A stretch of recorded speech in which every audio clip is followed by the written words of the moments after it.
Axis மட்டும் குடுத்த உடனேயே எல்லாருக்கும் வந்து ஒரு இதாகி போச்சு.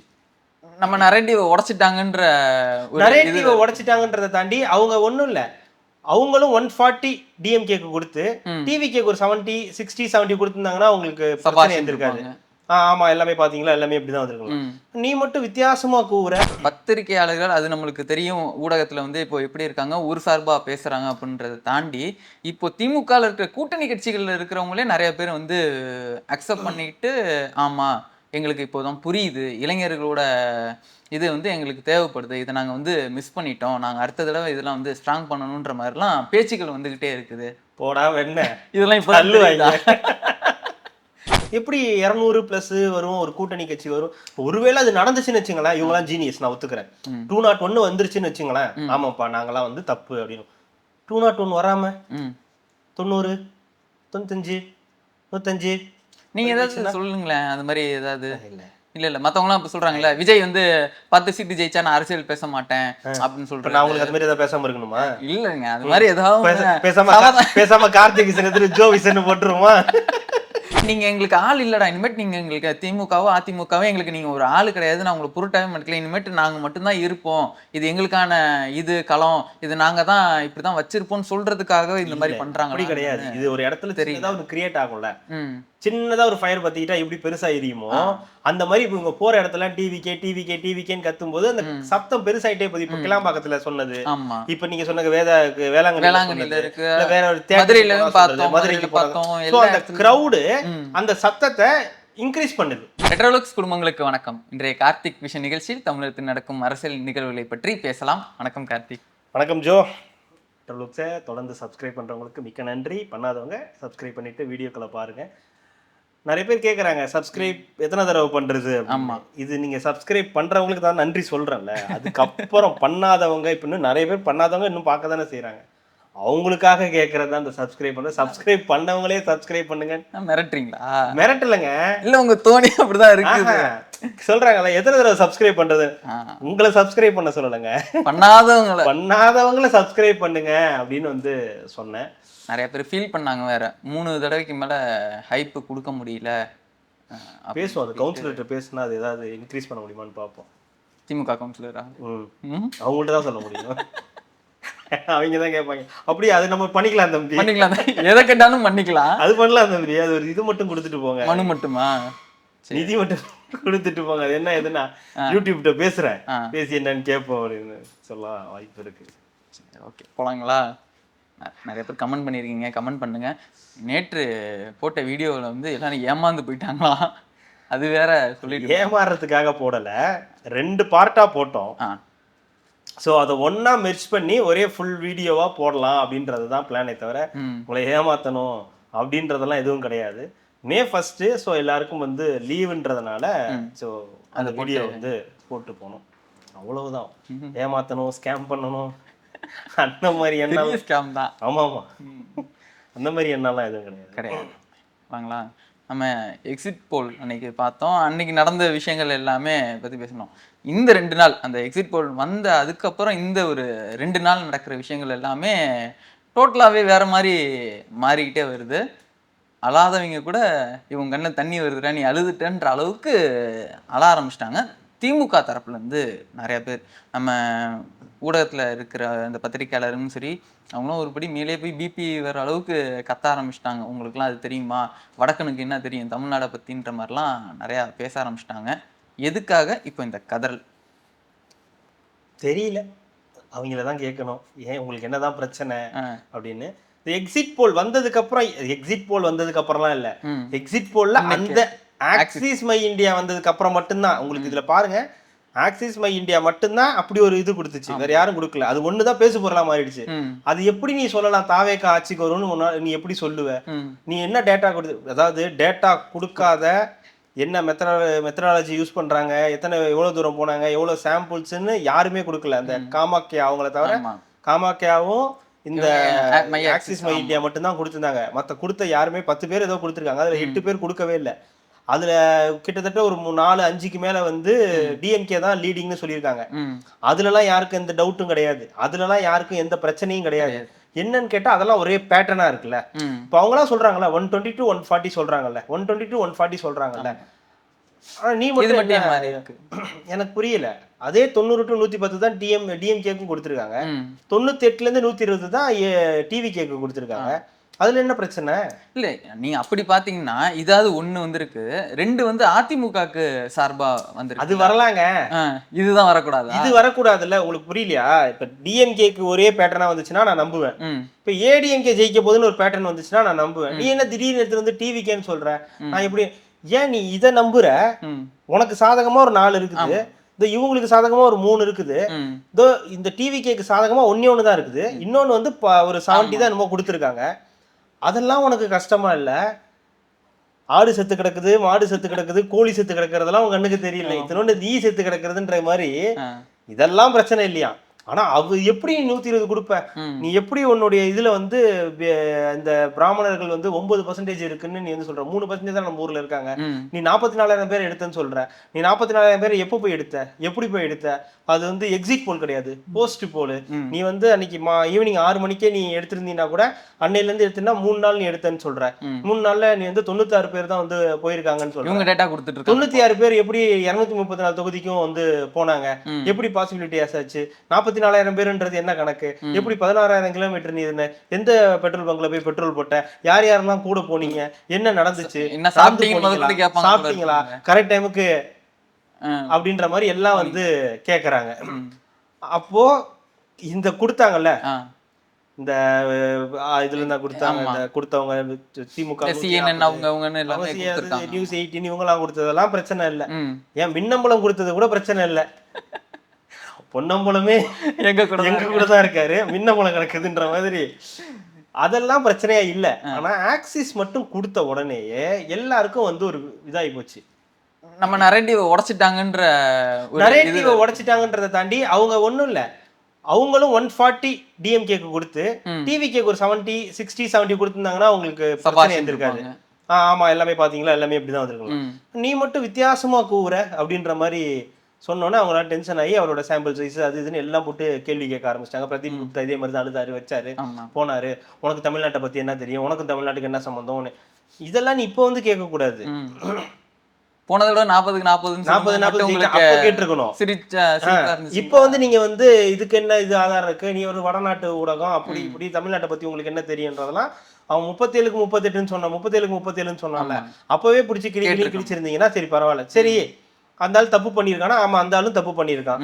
கருத்து கணிப்புகள்ல தப்பு நடக்கிறது தான் சகஜம்தான். அதாவது மார்ஜின் லெவல்ல அவன் ட்ரெண்ட் தப்பா சொல்லல, இவங்க தான் ஜெயிக்க போறாங்க அப்படின்றத அவன் தப்பா சொல்லல, நம்பர்ஸ்ல தான் தப்பு பண்ணியிருக்கான். ஓகேங்களா, இவங்க தான் ஜெயிப்பாங்க ஆனா இவங்க வந்து தோப்பாங்க, பட் இந்த நம்பர்ஸ்ன்றதுதான் அவன் தப்பு பண்றானே தவிர. அப்போ அவனோட அக்யூரசி மேல உங்களுக்கு ஒரு பயம் வந்திருக்கு. இவன் வேற கரெக்டா சொல்லியிருக்கானே, இவ்வளவு அதாவது நீங்க சும்மா ஒரு 50% வச்சுக்கோங்க, ரொம்பலாம் வேணாம், 50% வச்சுக்கிட்டா கூட 50-60 சீட் 50-60 சீட் உங்களுக்கு வந்து வந்துருதுன்னு போது அது ஒரு இயல்பான பயத்தை வந்து இந்த இவங்களுக்குலாம் வந்து கொடுக்குது. அதுதான் இவங்களுடைய இந்த பேச்சு மாற்றத்துக்கு இப்ப எல்லாத்துக்கும் வந்து காரணமா அமைஞ்சிருக்கு. அதனாலதான் பல இடங்கள்ல முகங்கள் வாடி போய் ரோஜாக்கள்லாம் அப்படியே தொங்கி போய் நிக்குது. வெயில் அதிகமா அடிக்குதுல்ல, அதனால வந்து ரோஜாக்கள் வெயில் டெய்லியும் தான் அதிகமா அடிக்குது. ஆனா சூரியனுக்கே வெயில் அடிக்குதுன்றதுதான் எனக்கு, சூரியனையே சுட்டெரிச்சதுன்றதுதான் இப்ப சம்பவமே. இப்போ இந்த எக்ஸிட் போல் தான் நாளைக்கு ஒரு நாள் தான், நாளானையோட வந்து உங்களுக்கு காலையில 8 மணிக்கெல்லாம் ஸ்டார்ட் ஆயிடும். அதுக்கப்புறம் என்ன ஏது அப்படின்ற எல்லா விஷயமும் டீட்டெயில்டா எல்லாமே தெரிய ஆரம்பிச்சிடும். பட் இந்த 2-3 நாளாவே ஒரு பயங்கரமான ஒரு சேஞ்சஸ் நீங்க சொன்னதுல நிறைய பத்திரிகையாளர்கள், ஆமாங்க அவருக்கு நிறைய க்ரௌட் வருதுங்க, அவர் வந்து பாத்தீங்கன்னா நிறைய ஓட்டு எடுக்க போறாரு, அது உண்மைதான், திமுக எடுத்துட்டாரு, அதிமுக எடுத்துட்டாரு, அவரு தான் மேன் ஆஃப் தி மேட்ச், அதுலலாம் டவுட்டே கிடையாது, நம்ம வந்து உங்கள் தான் ஆமா பூண்டே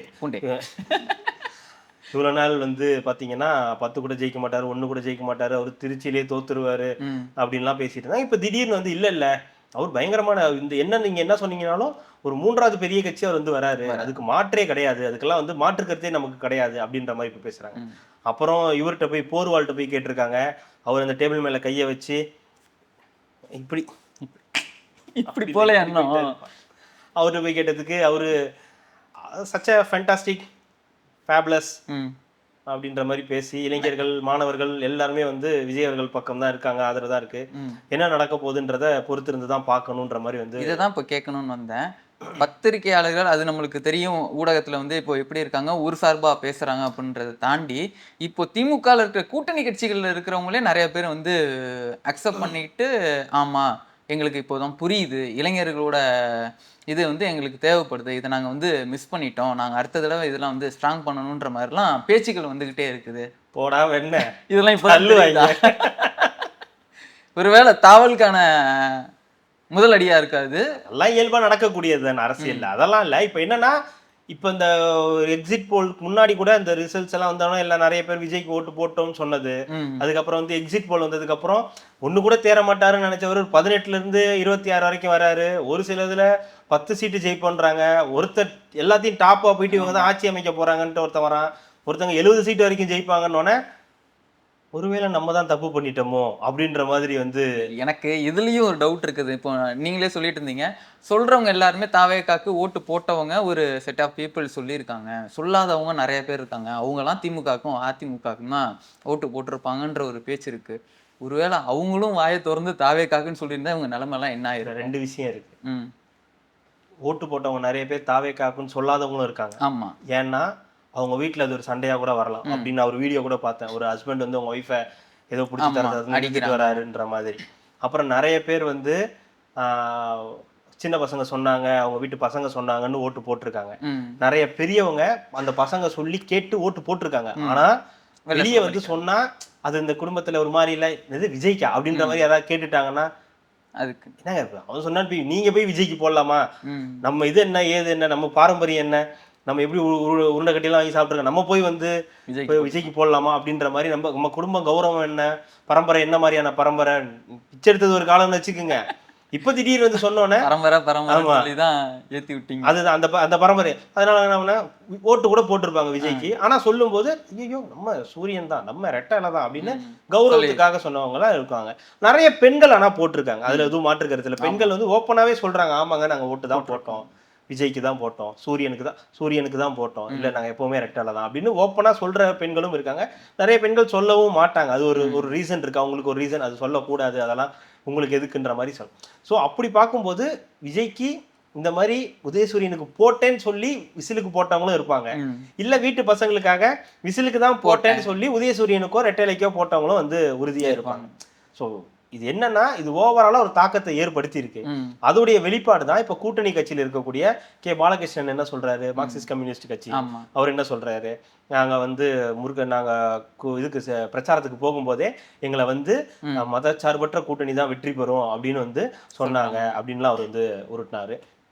உருட்டிட்டு என்ன சொல்றாரு, இல்ல விஜய் வந்து நல்ல ஓட்டு வங்கி இருக்குது, அவர் வந்து ஜெயிக்கிறதுக்கான வாய்ப்புகள் இருக்கு, ஆனா திமுக எங்களை வந்து சரியா நடத்தல, எங்களுக்கு தேவையான இதை வந்து கொடுக்கல, எங்களுக்கு தேவையான இடங்களை வந்து தர மறுத்துருச்சு அப்படின்ற மாதிரி சில விஷயங்களை வந்து சொல்லியிருக்காரு. இவர் ஒருத்தர். ரெண்டாவது இவங்க துரந்தர், வைகோ அவர்கள், ரெண்டாவது இவரு, மூணாவது துரந்தர் லதா. அவங்க என்ன சொல்லியிருக்காங்கன்னா 4ஆம் தேதி பார்ப்போம், ஆக்க பொறுத்தவன் ஆற பொறுக்கணும், அதனால வந்து 4ஆம் தேதிக்கு அப்புறம் பாருங்க என்ன நடக்குதுன்றத, என்ன நடக்க அதுதான் அதுவும் உண்டு. அதுக்கு தாவலாம் தான், அதுக்கு தாவறதுக்கு தான் நம்ம கிட்ட தான் இருக்கணும்ல. இல்ல 10க்கு 10ன்னாங்களே. ஆமா, பெரிய 10க்கு 10. இல்ல இன்னொருத்தர் எனக்கு மெசேஜ் பண்ணியிருந்தாங்க, இல்ல முடிச்சிடுறேன். அவங்க வந்து இப்போ அதுக்கு அவங்க 10க்கு 10 ஜெயிச்சாதான் இந்த தாவுறது, குடிக்கிறது, குழம்பு வைக்கிறதெல்லாம். இப்ப அது நடக்காது. இப்போதைக்கு என்ன அவங்க நிலைமையே என்னன்னு தெரியாது. 1, 2, 3ன்றதெல்லாம் போக போக தானே வந்து. துணை முதலமைச்சர் ஏதோ கேட்டிருக்காங்க. யார், விஜய் பிரபாகரனுக்கா? இல்ல துரந்தர் மேடம்க்கு. துரந்தருக்கேவா? வாய்ப்பு இருக்கு, இருங்க அதான் சொல்றேன். இப்ப இது இவங்க ஒருத்தவங்க. அப்புறம் காங்கிரஸ்ல ஏற்கனவே நம்ம தலைவன் வந்துட்டான், களத்துல 2 நாள் முன்னாடியே களத்துல இறங்கிட்டான் சோடங்கர் தலைவர். இறங்கி என்ன பண்ணிருக்காரு, அதெல்லாம் நான் சும்மா நடுநிலையாவே நின்றுட்டு இருக்க முடியாது, ரெஃபரி வரலனால பார்த்துட்டு இருக்க முடியாது, இந்த தடவை அடிக்கிறது அடிதான், எங்களுக்கு என்ன வேணுமோ நாங்க அதை கேட்டு வாங்கிட்டு போயிட்டே இருப்போம், ஆமா நாங்க இறங்கி வாங்கிட்டு போயிட்டே இருப்போம் அப்படின்னு சொல்றேன். ஏற்கனவே பிரவீன் சக்கரவர்த்தி சொல்லிருக்காரு, நான் ஆரம்பத்துல இருந்தே சொல்லிட்டு இருக்கேங்க, விஜய்க்கு ஒரு பெரிய கிரௌட் இருக்கு, மாசு இருக்கு, லூசு பயிலுக்கு சொன்னா கேட்கவே மாட்டேங்கிறானுங்க, அதனால வந்து ஏன்டா அவனை போட்டு அடிச்சுக்கிட்டு இருக்கீங்க, இந்த மாதிரி சொன்னாம்பா, அதுக்கேண்டா எல்லாரும் இங்க நிக்கிறீங்க, பாதி பேர் இங்கிட்டு பாதி பேர் சுடுகாட்டு போங்களான்னு நான் சொன்னேன், அதுக்கு எல்லாரும் என்னைய போட்டு அடிக்கிறானுங்க பண்ற மாதிரி கடைசியில அதுதான் நிஜமாகிறதுக்கான வாய்ப்புகள் அந்த மாதிரி இருக்கும் அப்படின்ற ஒரு நிலைமை. சோ இதெல்லாம் கூட்டணி கட்சிகள் இப்பவே இவ்வளவு பேசுறாங்க. ஒருவேளை நம்ம இப்படி வச்சுப்போம், திமுக தான் ஆட்சியை பிடிக்குது, கூட்டணி கட்சிகள் ஆட்சியை பிடிக்குதுன்னு வச்சுக்கோங்களேன், திமுகவுக்கு ஒரு 90 தான் கிடைக்குதுன்னு வச்சுக்கோங்க, எல்லாம் போக கழிச்சது போக 90 தான் கிடைக்குதுன்னு வச்சுக்கோங்க. மீதி எல்லாம் காங்கிரஸ், விடுதலை சிறுத்தைகள், இவர் தேமுதிக, மார்க்சிஸ்ட் கம்யூனிஸ்ட், இந்திய கம்யூனிஸ்ட் எல்லாம் சேர்த்து தான் வராங்கன்னா அந்த ஆட்டம் எப்படி இருக்குன்னு பாருங்க. சும்மாவே நாட்டுல பாலியல் குற்றச்சாட்டு இருக்கு, அண்ணன் ஆட்சியில இவ்வளவுதான் பிரச்சனை, வேற என்ன பிரச்சனை இருக்குன்னு கேட்டவங்க அவங்க. அதுக்கு மேல காங்கிரஸ் கேட்கவே வேணாம், கடைசி வரைக்கும் இழுத்துட்டு போய் 3 சீட்டு வாங்கினவங்க. அதுக்கு அடுத்து இந்திய கம்யூனிஸ்ட், இது திரும்ப ஏற்கனவே கொலவெறியா தான் சுத்திக்கிட்டு இருக்காரு. இது எல்லாம் சேர்ந்து என்ன நடக்கும்ன்றத நம்ம 4ஆம் தேதிக்கு அப்புறம் பார்க்கலாம். ஒருவேளை திமுக அந்த 90+ மேல ஜெயிச்சா, அதாவது மெஜாரிட்டியில ஜெயிச்சிட்டா பிரச்சனை இல்லை, ஓகே ஃப்ரீயா நம்ம அவங்களே போய் எல்லாமே பண்ணிக்கலாம். பட் ஏதாவது குறைஞ்சது ஒரு 100 தான் வந்துச்சு, மீதி 20க்கே நம்ம கஷ்டப்படணும் அப்படின்னா, அப்ப இவங்களுடைய முகங்கள் எல்லாம் முதலமைச்சர் அவர்கள் பார்க்க வேண்டிய வரும். புதுசா ஒரு முகம் பங்காளியா நான் தரேன் அப்படின்னு ஒரு ஆதரவு கொடுக்கறதுக்கு ஒருத்தர் வருவாரு. தமிழர் தான். எங்க இருக்கு இருக்கு நம்ம அங்காளி பங்கல், நம்ம சண்டை வேற எது வேணாலும் வச்சுக்கலாம் அப்படின்னு சொல்லிட்டு திடீர்னு இந்த இதுல கருத்து கணிப்புல எல்லாம் காட்டுறாங்கல்ல, ஒரு 7-8 காட்டுறாங்கல்ல, அந்த மாதிரி தலைவா வா நான் உனக்கு ஆதரவு கொடுக்குறேன். அவரே நம்பலங்க, இத ஃபேக்ன்னு இருக்காரு அவரு கருத்து கணிப்புகளை. இப்ப எக்ஸிட் போல்ஸ் எல்லாத்தையும் ஃபேக்ன்னு இருக்காரு. ஏன்னு கேட்டிருக்காங்க, நமக்கு 5-6 போடுறானா போய் அப்போ அது ஃபேக்கா தானே இருக்கும். யூடியூப்ல ஒருத்தர் 230லயும் நாங்க தான் ஜெயிச்சு ஆட்சி அமைக்க போறோம், இல்லைன்னா எதிர்கட்சியா உட்காந்துருவோம்னு சொல்லி பேசிக்கிட்டு இருக்காரு. அதெல்லாம் பார்க்காம இங்க கேட்டுட்டு இருக்காரு. வைத்தியங்கள் பல வகை, அதுல அது ஒரு வகை. அண்ணன் சொல்ற மாதிரி ஜோக்ஸ் நகைச்சுவை சிரிச்சுட்டு போயிட்டே இருக்கிறேன் நீங்க. அதெல்லாம் அதுக்கெல்லாம் போய் ரொம்ப சீரியஸாலாம் டைம் கொடுத்துட்டு இருக்காரு மாதிரி. அவர் ஒரு பக்கம் அவர் சம்பாதிக்கிறதுக்காக அவர் ஏதோ ஒன்று பேசி. ஆனா இப்போ நீங்க சொல்ற மாதிரி தான் சட்டமே இருக்குது அப்படின்னு சொன்னாங்க. எனக்கு ஒருத்தர் சொல்லியிருந்தாரு, இதை பத்தி கொஞ்சம் பேசுங்க, இந்த விலைக்கு வாங்கிடுவாங்க திருப்பி இங்க இருந்து அங்க போயிருவாங்கன்னா அப்படி போக முடியாத அளவுக்கு சட்டங்கள் ஏதோ இருக்குது அப்படின்ற மாதிரி. சித்தாவல் சட்டம் இருக்குது, அதை அடிப்படையில வச்சு இது பண்ணலாம். பட் அது ஏதோ மெம்பர்ஸ் ஓரளவுக்கு இந்த அளவுக்கு போனா அது பண்ண முடியாது. இப்ப கூட பாருங்க, ஆம் ஆத்மியில இருந்து எம்பிக்கெல்லாம் இங்க 7 பேர்கிட்ட போயிருக்காங்க. இப்ப அவங்கள எதுவும் பண்ண முடியாது இல்லையா? சோ அந்த மாதிரி இங்க ஜெயிப்பாங்க. அதனாலதான் விஜய் அவர்கள் என்ன சொல்றாரு, நீங்க அங்க இது பண்ணிட்டோம்னா ஜெயிச்சோன்னே இங்க வந்துடணும், பனையூருக்கு வந்துடணும். அது எல்லாரும் பாத்தீங்களா விலைக்கு வாங்கிறோன்ற பயம் கிடையாது. அதுக்கு பேர் சேஃப்டி. ஆமா, ஒரு புதுக்கட்சி அவங்க இவ்வளவு தூரம் இந்த 233 தொகுதியில வேட்பாளரை போட்டு நிக்க வச்சு இன்னைக்கு ஒரு பயத்தை கொடுத்து இது வரைக்கும் ஒருத்தனாலையும் கணிக்க முடியலையே. ஷூர் ஷாட் திமுக, ஷூர் ஷாட் அதிமுக இல்லங்க, இது கொலாப்ஸுங்க அப்படின்னு யாராலையும் சொல்ல முடியும். எல்லாரும் குழப்பத்துல தானே இருக்காங்க, என்ன நடக்க போகுது என்னன்னே தெரியலையே அப்படின்ற மாதிரி தானே இருக்கு. அப்போ அந்த அளவுக்கு இருக்கக்கூடிய ஒரு பிளேயர், ஒரு புது பிளேயர் இருக்காருன்னா அப்ப அவர் சேஃபா நடந்துக்கிறது தானே கரெக்ட். இது என்ன புது பழைய நடந்திருக்கே கூவத்தூர், அதான் சொல்றேன், பெரிய கட்சி அதிமுகவுக்கே இது நடக்கும்போது மற்ற ஊர்கள்ல பாஜக, ஆம் ஆத்மி, மற்ற கட்சிகள்லாமே இந்த குதிரை பேரங்கள் நடக்கும்போது இது இயல்பா நடக்கக்கூடிய விஷயம் தான் அரசியல்ல. இல்ல இதையும் கொண்டு போய் அவங்க கட்சி வேட்பாளர் அவருக்கு பெரிய நம்பிக்கை இல்ல, அதுக்குதான் முன்னாடியே சேஃபா கூட்டிட்டு வராங்க. அதாவது அதிமுக நடந்திருக்குது, திமுகவுக்கு அந்த பிரச்சனை பெருசா வந்தது கிடையாது, இது வரைக்கும் அந்த மாதிரி பிரச்சனை வந்தது கிடையாது. அப்ப நீங்க அப்படி சொல்ல முடியாதுல்ல. இதான் சொல்றேன், இதுக்கு உதாரணமே இந்தியா ஃபுல்லா இது நடந்திருக்குது. இது குஜராத்ல நடந்திருக்குது, பீகார்ல நடந்திருக்குது, உத்தரப்பிரதேசத்துல நடந்து எல்லா இடத்துலயும் இந்த குதிரை பேரம்ன்றது எங்க பார்த்தாலும் நடக்கதான் செய்யும். ஆம் ஆத்மியில நடந்திருக்குது. அப்ப சேஃபா பாத்துக்க வேண்டியது அவருடைய வேலை தான். சும்மா கட்சியை நடத்துறோன்றது அது மட்டும் கிடையாது. அதையும் தாண்டி இந்த விஷயங்கள்லாம் இருக்கும்போது அப்போ அந்த அளவுக்கு அப்ப தாவேக்கா ஒரு பயத்தை கொடுத்துருக்குல்ல. அப்ப தாவேக்கா ஜெயிக்குன்ற இடத்துக்கு தானே அது நகருது. அவரு வர சொல்றாருன்னா அது ஒரு கட்சியோட சேஃப்டி. ஆனா அதை தாண்டி அது ஜெயிச்சிடும், அப்போ அவங்கள நம்ம விலைக்கு வாங்கிடலாம், விலைக்கு வாங்கினா அப்போ தாவேக்காவுடைய வளர்ச்சி அது. அப்போ அவங்கள விலைக்கு வாங்குற அளவுக்கு அந்த கட்சி ஒரு உழைச்சிருக்கு, அதுக்கான நம்பிக்கையை பெற்றிருக்குன்றதான் நம்ம இதுல பார்க்கணும். இதுல இன்னொரு விஷயம், அண்ணன் திருமாவளவன் அவர்கள் சொன்னது, இந்த ஃபேஸ்புக்கில் ஒரு வீடியோ போடுவார், ஏன் போடுவார்னு யாருக்கும் தெரியாது, ஆனால் போடுவார்.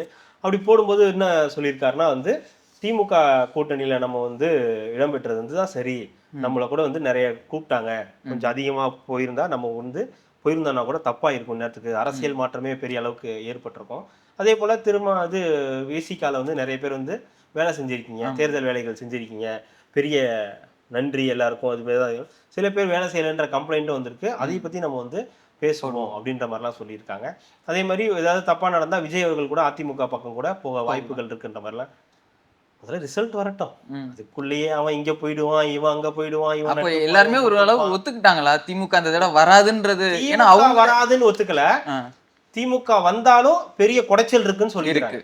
அதாவது இப்ப திமுகவே ஆட்சிக்கு வந்தாலும் இப்ப நான் சொன்னதுதான் 90 100 வந்து நின்னுட்டுச்சுன்னா அந்த கிளாக்கு, மீதி இருக்கிற இந்த 18க்கு போராடணும்ல, 18ல இருந்து 20க்கு போராடணும்ல, அது பெரும் போராட்டமா. ஒருவேளை தப்பி தவறி தேமுதிக ஒரு 5 ஜெயிச்சிருச்சு, காங்கிரஸ் ஒரு 10 ஜெயிச்சிருச்சு, விடுதலை சிறுத்தைகள் ஒரு 3 ஜெயிச்சிருச்சு, கம்யூனிஸ்டுகள் ஒரு 2 ஜெயிச்சிட்டாங்க, ஒரு 20 வந்துருச்சு அப்படின்னா அப்ப அந்த ஆட்டம் எப்படி இருக்கும்? அப்ப இவரு திருப்பி எனக்கு ஆஃபர் நீங்க சொன்னதுதான், இந்த துணை முதலமைச்சர் எனக்கு கொடுங்க, எனக்கு அந்த பொறுப்பை என்கிட்ட கொடுங்க, எனக்கு இந்த அமைச்சரவை கொடுங்க, எனக்கு இந்த வாரியத்துல எனக்கு இதை கொடுங்க, அடுத்து வரப்போற உள்ளாட்சி தேர்தலில் எனக்கு இத்தனை % கொடுத்துருங்க. காங்கிரஸ் அதையும் கேக்குது. அவங்க கூட்டுறவு வங்கி வரைக்கும் போயிட்டாங்க. பேங்கோட கூட்டுறவு வங்கி இருக்குல்ல, அது பொறுப்பு வரைக்கும் அதெல்லாம் இங்க இதுல கொடுக்கு, எனக்கு பரவாயில்ல எப்படியாவது கொடுன்னு எடுத்துட்டு வந்து எங்க இருந்தாவது கொடு அப்படின்றாங்க. ஸோ அந்த அளவுக்கு வந்து எல்லாருக்குமே இப்ப பதவி தேவைப்படுது. அப்போ இப்படி ஒரு நிலைமை வந்துச்சுன்னா நீங்க காங்கிரஸ் சும்மா இருக்கும்னு நினைக்கிறீங்களா? ராகுல் காந்தி சும்மா இருப்பாரா? இப்ப அட்ரா கரெக்டா இருக்கும் அப்படின்ற மாதிரி அவரு ஒண்ணு சொல்லுவாரு. துரந்தர் கேட்கவே வேண்டாம், இந்த வெற்றிக்கு காரணமே நாங்க தான் அப்படின்னு சொல்லியது புது நம்ம ஜெயிச்ச 2. ஆமா, அதுதான் இந்த வெற்றிக்கு காரணமே. நான் போய் ஊர் ஊரா பேசினேன், நீ பேசினதுதான் இவ்வளவு பெரிய பிரச்சனையே. நீங்க 10 கொடுத்ததுனால தான் 2, 100 கொடுத்துருந்தீங்கன்னா நான் ஒரு 20 25 ஜெயிச்சிருப்போம். உன்னையே போனா தான் சேர்த்து வச்சு இந்த காங்கிரஸ் பைப்புல ஓடிடக்கூடாதுன்றதுக்காக சேர்த்து வச்சதுக்கு நீ சரியா சிறப்பா பண்ணி விட்டுட்ட அப்படின்ற மாதிரி தான் திமுக காரங்க வந்து பேசுவாங்க. அதனால சோ துரந்தர் என்ன பண்ணுவாங்க தெரியாது. திருமாவளவன் சொன்னா கேட்டுப்பாரு, நம்ம எல்லாம் ஒரே கூட்டணி, நம்மள பிஜேபி வந்துகிட்டு இருக்கு, கன்னியாகுமரியை தாண்டி வந்துகிட்டு இருக்கான், நீங்க ரெடி ஆகுங்க, இப்போ கத்தி கித்திலாம் எடுத்துட்டு தயாராகுங்க, நம்ம போய் முன்னாடி நிக்கணும், நான் ரெடி ஆகி வந்துடுறேன், நீங்க போயிட்டே இருங்கன்னு அவர் அனுப்பிச்சு விட்டா அவர் போயிடுவாரு. அவருக்கு பிரச்சனை இல்லை. ஷானவாஸுக்கு ஃபோன் பண்ணுவார், ஷானவாஸுக்கு இவருக்கு ஃபோன் பண்ண முடியாது, திமுக ஃபோன் பண்ணியிருக்கோம். நீங்க நான் போயிட்டு இருக்கேன், சூப்பர் தம்பி, உங்களுக்கு எப்படி இன்ஃபர்மேஷன் கிடைச்சது? நான் நம்ம பசங்க திமுக தலைமை நான் போயிட்டு இருக்கேன், திமுக சொன்னாங்களா, சரி ஓகே ரைட், அந்த மாதிரி ஒரு போதனால அவரு ஒன்றும் பிரச்சனை கிடையாது. அப்புறம் இந்திய கம்யூனிஸ்ட், மார்க்சிஸ்ட் கம்யூனிஸ்ட், அவங்கள்ட்டையும் இதே பூச்சாண்டி தான். பிஜேபி வந்துகிட்டு இருக்கு, மோடி வந்துகிட்டு இருக்காரான்னு அவரு தான் அடிக்கடி வந்துட்டு போறாரு, அப்புறம் என்ன பஞ்சாயத்து உங்களுக்கு? அதெல்லாம் நம்ம 2021 விட்ட பலூனு, அதெல்லாம் அப்பயே வெடிச்சு சதறிச்சு. பிஜேபி உள்ள வந்துருச்சுன்னா அவரும் 4 தடவை வந்துட்டு போயிட்டு, ராகுல் தான் ஒரு தடவை வந்துட்டு, ராகுல் தான் 2 தடவை வந்துட்டு, 2 தடவை வந்துட்டு, 2 தடவையும் வந்து இப்ப பார்க்கல, பேசல, விடு அப்படியே இருக்கட்டும். அண்ணா ஃபேஸ் தெரியாதுல்ல,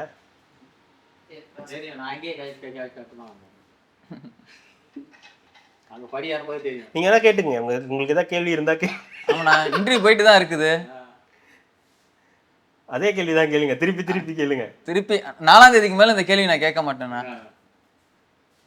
தாவேக்காக்கு எவ்வளவு பேர் ஆதரவு கொடுத்துருக்காங்க நீங்க கேட்ட வரைக்கும்? 50க்கு 40. 50க்கு 40. நீங்க கேட்ட 50க்கு 40. 50க்கு 40 பேரு தாவேக்காக்கு தான் போட்டிருக்கேன்னு இருக்காங்க.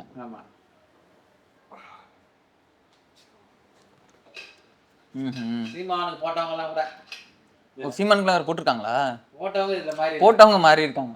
போன வாட்டி போட்ட சீமான் வாட்டி மாறி இருக்காங்க. நல்ல விஷயம். இததான் நம்மளும் சொல்றோம், ஒவ்வொரு தடவையும் கேட்க மாட்டேங்கிறாங்க. இல்ல இல்ல இவருதான் சொல்றாரு திமுக தான் திருப்பி வரும் அப்படின்றாரு. அதெல்லாம் தெரியல, எங்க கேட்டாலும் அதான் போகுது, தாவேக்கா தான் சொல்றாங்க. மக்களே இதெல்லாம் செட்டிங் கிடையாது, மக்களே இதெல்லாம் செட்டிங் இல்ல, ரியலுங்க. இதெல்லாம் டீ குடிச்சு முடிச்சிட்டோம், அதனால சின்ன பிரேக் டீ இருந்துச்சு, அதனால டிஸ்டர்பன்ஸ் எல்லாம் இல்லைல்ல. இதுக்கு மேலே ஒரு டிஸ்டர்பன்ஸ் வேணுமா அப்படின்னு கேட்பாங்க. இல்ல இல்ல இருக்கிற கள நிலவரம் எப்படி இருக்குன்றது உங்களுக்கும் தெரியணுன்றதுக்காக தான். ஏன்னா ஆல்ரெடி நாங்கள் அவர்கிட்ட கேட்டோம், அது முன்னாடியே பதிவில் சொல்லியிருக்கோம், இன்னைக்கு நீங்களே லைவாக பார்த்துட்டீங்க. இதுதான் வந்து இப்போ கம்யூனிஸ்ட்லாம் போய் நீங்கள் சொன்னீங்கன்னா போது வந்துகிட்டு இருக்குன்னு சொன்னீங்கனாலே போது அவங்களே துண்டெல்லாம் தலையில கட்டிட்டு கிளம்ப ஆரம்பிச்சிருவாங்க. அப்படி ஐயோ எங்க சொல்றீங்க, எங்க வந்துகிட்டு இருக்காங்க, அவங்க கன்னியாகுமரியை தாண்டி இப்போ வந்துட்டாங்க, நியர்பைல வந்துகிட்டு இருக்காங்க, அறிவாலயம் பக்கம் தான் வந்துகிட்டு இருக்காங்களா என்னன்னு போய் பாருங்க அப்படின்னு. ஸோ அந்த மாதிரி வந்து அவங்களெல்லாம் ஆஃப் பண்ணிடலாம். பட் புதுசாக வந்தவங்கள நீங்கள் வந்து அவ்வளோ சீக்கிரம் வந்து எதுவும் பண்ண முடியாது. ஸோ அதனால் இந்த மாதிரி பிரச்சனைகள்லாம் வரதுக்கான வாய்ப்புகள் இருக்குன்றதுனால திமுகவுக்கு கொஞ்சம் ஒரு பிரச்சனை இருக்கு. ஒருவேளை ஜெயிச்சா கூட இந்த பிரச்சனை எல்லாம் இருக்கு. அதோட வெளிப்பாடு தான் மே 1ஆம் தேதி நடந்த அந்த ப்ரோக்ராம். இந்த ப்ரோக்ராம்ல எதிர்க்கட்சிகளை பத்தி நீங்க சொல்லக்கூடாது அது. இல்ல இருங்க, இல்ல எதிர்க்கட்சிகள் அப்பயா போகும்போது அதான் பலமா நினைக்கிறீங்களா, பலமாவும் நினைக்கல, பலமேனும் நினைக்கல, வேற ஒண்ணும் இல்ல, போயிட்டு வாங்க, எங்க வேலையை நாங்க செய்யறோம் அப்படின்ட்டு நாங்க. அதுக்கப்புறம் இந்த மே 1ஆம் தேதி அங்க பார்க்கும்போது யார் முகத்திலயும் சிரிப்பு இல்ல, யார் முகத்திலயும் ஒரு உத்வேகம் இல்ல, யார்கிட்டயுமே வந்து ஒரு தெளிவான இது இல்ல. ஏதோ ஓகே இது பண்ணியாகணும்ன்ற மாதிரி வந்திருந்தாங்க. அது என்ன மாதிரி சட்டை போட்டதுனாலயோ இல்ல இல்ல இல்ல இல்ல கருப்பு சட்டையோ வெள்ளை சட்டையோ போட்டிருந்தாங்க. இல்லை இல்லை இல்லை இருக்கு இருக்கு. நீங்க யோசிச்சு பாருங்க, இந்த பக்கம் ஒரு மாதிரி பத்திரிகையாளர்கள் விமர்சகர்கள்லாம் ஒண்ணுமே இல்லைன்னு சொன்னியே விஜய் இன்னைக்கு 20+ கொண்டு வந்துட்டாங்க. இல்லங்க அவர் ஜெயிப்பாருங்க, ஒரு சில இடத்துல ஜெயிப்பாருங்க அப்படின்னு சொல்றாங்க. இப்ப நம்ம இதயா சார்லாம் வந்தாருன்னா சென்னையில ஃபுல்லா எடுக்கிறாங்க, நிறைய எடுப்பாங்க, 33% வரைக்கும் வராங்க. அது இல்லாம அவங்களுக்கு ஒரு 9 சீட் வரைக்கும் கிடைக்கும்னு வந்து சொல்றாரு. அப்ப இதெல்லாம் பொருத்தி பார்க்கும்போது ஏதோ நடக்குது, சம்திங் ராங் நமக்கு நடக்குது அப்படின்றது அவங்களுக்கு தெரிஞ்சிருச்சு. ஸோ அப்புறம் உளவுத்துறை ரிப்போர்ட் எல்லாமே வந்து போயிருக்குன்னு வச்சிருக்கோங்களேன். பட் இதெல்லாம் தாண்டி மே 7ஆம் தேதிக்கு அவங்க பதவியேற்பு விழாவுக்கும் பிளான் பண்றாங்க, அதுவும் நடந்துகிட்டு இருக்கு. ஸோ இது எல்லாம் ஒரு வகையான ஒரு சுணக்கத்தை கொடுத்துருக்கு. ஸோ இன்னைக்கு சின்னவர் வந்திருப்பாருன்னு நினைக்கிறேன், இன்னைக்கு வந்துருவாருன்னு நினைக்கிறேன். ஸோ இன்னைக்கு வந்துட்டாருன்னா 4ஆம் தேதி ரிசல்ட். ஸோ அதை பொறுத்து எல்லாமே வந்து நடக்கும். பட் ஏதோ ஒரு கலக்கம் திமுக கிட்ட இருக்கு, நல்லாவே இருக்கு, ஒரு இதுவா இல்ல. அந்த எலெக்ஷனுக்கு முன்னாடி 200 இன்னமும் 200 அந்த குரூப் இன்னும் அப்படிதான் சொல்லிட்டு இருக்கு. அந்த குரூப் இன்னும் மனம் தளராம அழுதுகிட்டே திருப்பி அதே 200 தான் சொல்றாங்க. மனம் தளரவே இல்லைங்க. விக்ரமாதித்யன் ஒருபோதும் மனம் தளர சரி இப்ப என்ன 200 சாரி 201 இருக்கட்டும். 200ன்னு சொன்னாதான் கோவம் வரும். 201 தானே, ஆமா 200ன்னு சொன்னா உங்களுக்கு கோவம் வருதுன்றது. 201 பேடிஎம் கரவு இல்லைங்க, 201 அப்படின்றதுனால வந்து தெளிவா இருக்காங்க. நீ பத்திரிகையாளர் தானே? எனக்கு எனக்கு இல்ல பத்திரிகையாளரோ என்னவோ இருக்குன்னு போட்டோம். எனக்கு என்னன்னா 2021லயே 10 வருஷம் ஆட்சியில இல்லாம திமுக ஆட்சிக்கு வரும்போதே 130+ தான் ஜெயிக்கிறாங்க. அவங்களே மெஜாரிட்டி, அவங்களே அவ்வளவுதான் ஜெயிக்கிறாங்க. அப்பவே அதிமுக 65 ஜெயிக்குது. இப்போ புது பிளேயர் ஒருத்தர் வந்திருக்காரு. இவங்க கணக்குப்படியே திமுகவுடைய ஓட்டை 2 பேரும் பிரிக்கிறாங்கன்னு வச்சுப்போம். கண்டிப்பா அந்த 130 கிடையாது, அது தெரிஞ்சல. பிரிச்சா கூட எப்படி 201 வரும்? இங்க எல்லாரும் தனித்து 40 30 30ன்னு பிரிச்சுக்கிட்டு இருக்காங்க. எப்படி 200+ வரும்? ஒரு கூட்டணி கட்சி வரும். ஒருவேளை அது நடந்துச்சுன்னு வச்சுங்களேன், இவங்கெல்லாம் ஜீனியஸ், நான் ஒத்துக்கிறேன். 201 வந்துருச்சுன்னு வச்சுங்களேன், ஆமாப்பா நாங்கெல்லாம் வந்து தப்பு அப்படின்னு. 201 வராம 90 95 105 நீங்க ஏதாவது சொல்லுங்களேன், அது மாதிரி ஏதாவது. இல்ல மத்தவங்கலாம் இப்ப சொல்றாங்கல்ல, விஜய் வந்து 10 சீட்டு ஜெயிச்சா நான் அரசியல் பேச மாட்டேன் அப்படின்னு சொல்றேன். நான் உங்களுக்கு அது மாதிரி ஏதாவது பேசாம இருக்கணுமா? இல்லங்க, அது மாதிரி ஏதாவது பேசாம கார்த்திக் சிங்கத்துல ஜோ விசன் போட்டுருமா? இல்ல அந்த மாதிரி ஏதாவது சொல்லுங்க, உங்களோட கணிப்பு. இல்ல அதான் நான் சொல்லி இது நடக்கலன்னா நான் வந்து இதுக்கப்புறம் நான் பேசலன்னு சொல்லிட்டு சந்தோஷம் ஆயிடுவாரு. உண்மையாவே நமக்கு தெரியாதுல்ல ஜோ, இவ்வளோ அதாவது ரெகுலரா எடுக்கிற கருத்து கணிப்புகள் எடுக்கிற இல்ல அரசியல பாக்குறவங்களே சொல்ல முடியல இது என்ன நடந்துகிட்டு இருக்கு, எவ்வளவு ஓட்டு யார்கிட்ட இருந்து போயிருக்கு. வன்னியர்கிட்ட இருந்து போதுன்றாங்க, சிறுபான்மையினர்கிட்ட இருந்து போதுன்றாங்க, தலித்துக்கிட்ட இருந்து போதுன்றாங்க, பாமக கிட்ட இருந்து போயிடுச்சு, விடுதலை சிறுத்தைகள் போயிடுச்சு, நாம் தமிழர் அழிச்சிட்டாங்க, திமுக கிட்ட இருந்து வந்துருச்சு, அதிமுக. அப்படின்னா என்ன நடக்குதுன்னே தெரியாதப்போ நம்ம போய் எதுவுமே கருத்தே சொல்ல முடியாது. இந்த 201 சொல்றவங்களாம் அவங்களுடைய கடமை உணர்ச்சியை காட்டுறாங்க. ஆறுதுங்க, நீங்க இவ்வளவு மோசமான நிலைமையில நீங்க இருந்தா கூட நாங்க உங்களை 201 வந்து தூக்கி தான் பிடிக்கிறோம், அப்ப பாத்துங்க நீங்க எங்களுடைய விசுவாசத்தை என்னன்றத பாத்துக்குங்கன்னு அவங்க காட்டுறாங்க. நமக்கு யார்கிட்டயும் அந்த விசுவாசத்தை காட்ட வேண்டிய அவசியம் கிடையாது. நண்பன் படம் தான் ஞாபகம் வருது. அந்த விசுவாசம் தான். இல்ல இல்ல அது வேண்டாம். இல்ல நம்ம எனக்கு வடச்சனை தான் ஞாபகம் வரும்.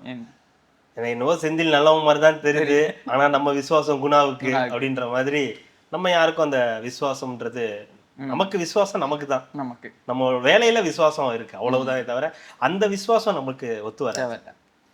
201 நமக்கு ஒத்து வராது, வரவும் வராது. அது வேற விஷயம். அடுத்தது